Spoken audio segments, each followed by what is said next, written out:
गुरु सह्याद्री विविध शैक्षणिक व्हिडिओसाठी आमचे गुरु सह्याद्री चॅनल सबस्क्राइब करा आणि बाजूची बेल बटन दाबायला सुद्धा विसरू नका। विद्यार्थी मित्रांनो, गुरु सह्याद्री YouTube चॅनल मध्ये आपल्या सर्वांचं प्रथमतः हार्दिक स्वागत। आज आपण तुमच्या सर्वांचा आवडतीचा विषय घेणार आहोत, तो म्हणजे विज्ञान, जनरल सायन्स। तर प्रथमतः आज आपण बघूया क्लास 8 वर्ग 8 मधील फर्स्ट लेसन।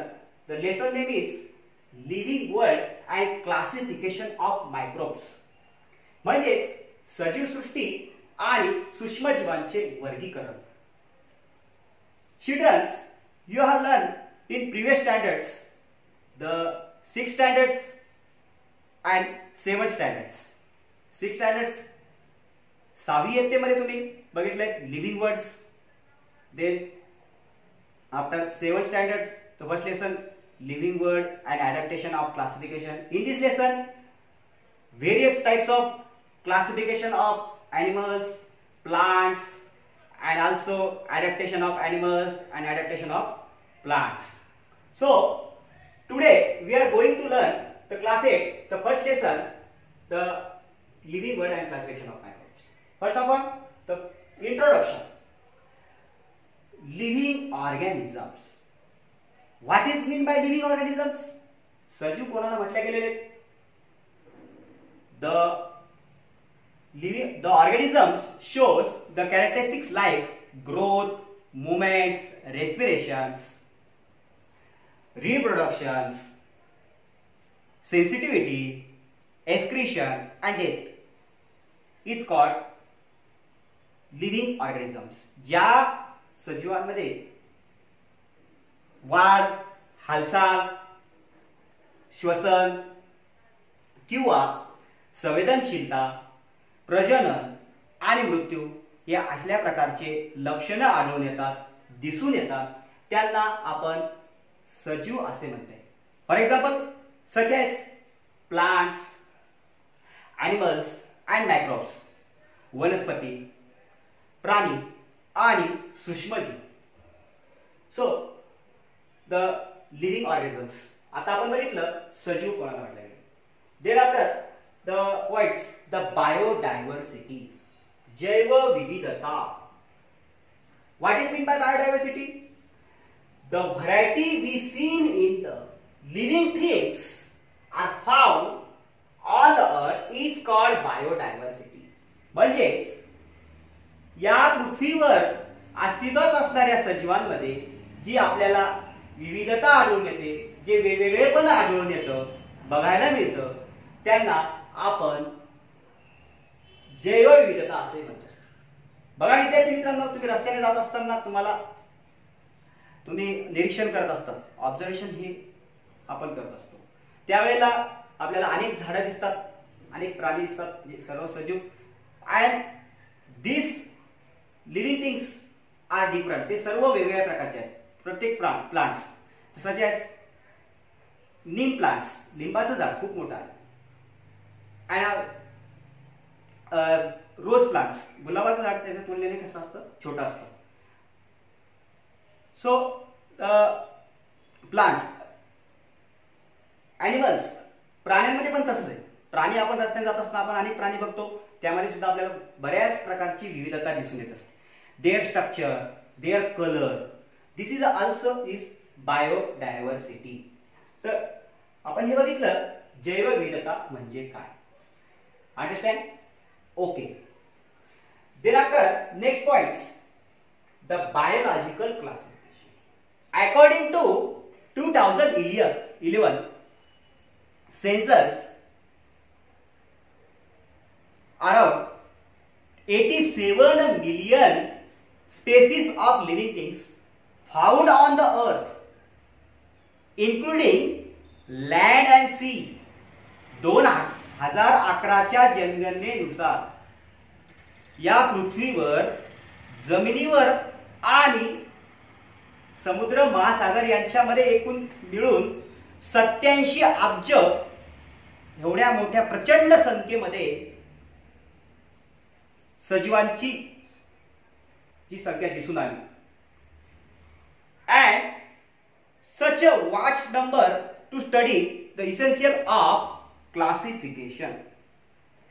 आणि या सर्व सजीवांत एवढ्या मोठ्या प्रचंड प्रमाणात 87 दशलक्ष किंवा 87 अब्ज जर आपण संख्या बघितली आपल्या डोळ्यासमोर तर खूप मोठी आहे. आणि ह्या एवढ्या प्रचंड प्रमाणात असलेल्या सजीवांचं आपल्याला क्लासिफिकेशन करणं खूप गरजेचं होतं, त्याची स्टडी करण्यासाठी, अभ्यास करण्यासाठी. This is essential of classification. And the classification means the group and subgroups formation of similarities and differences of living things is called the classification. की बघा सजीवांमध्ये असलेलं सारखेपणा आणि विविधता यांच्यानुसार त्यांच्यामध्ये तयार केलेले गट उपगट याद्वारे त्यांची जी रचना केली जाते, वर्गवारी केली जाते, त्याला आपण म्हटलं गेलेलं आहे classification. It is also known as biological classification. त्याला आपण जैविक वर्गीकरण असं सुद्धा म्हणू शकतो. Understand? Okay. So then after the point name is history of classification. आता आपण बघूया सजीवांचं आपण वर्गीकरण करण्याची आवश्यकता काय वाचली आपण बघितलं.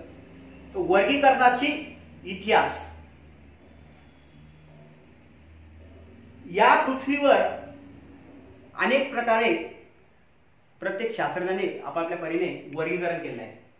So in this point the various types of classification through the scientist. First is the scientist name is Carl Linnaeus.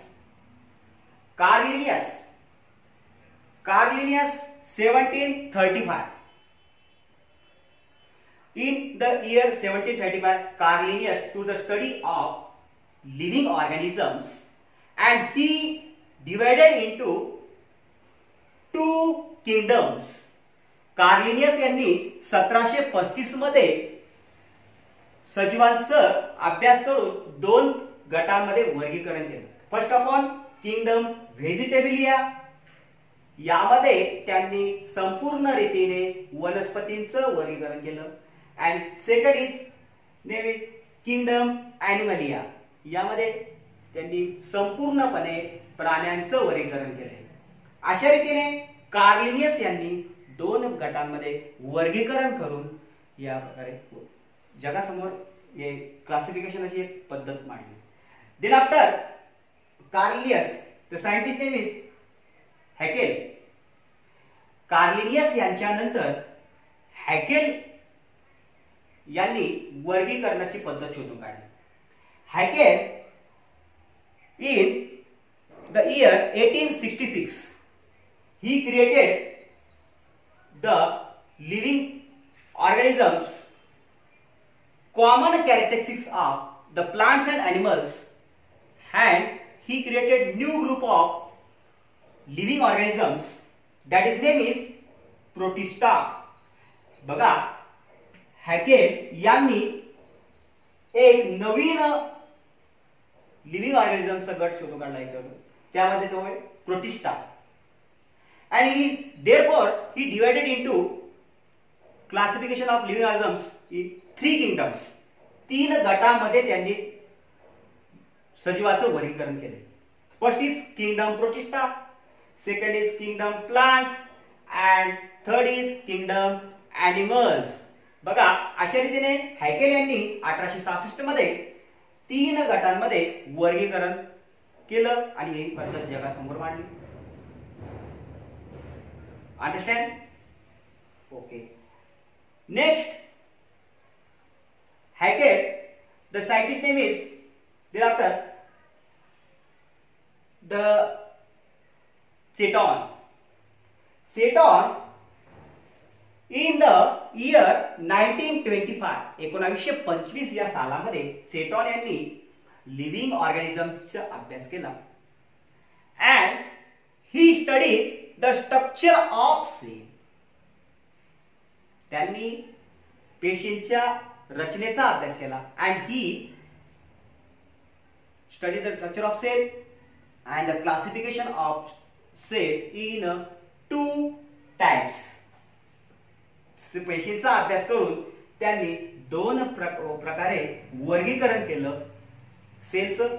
The first of all, prokaryotes and second is eukaryotes.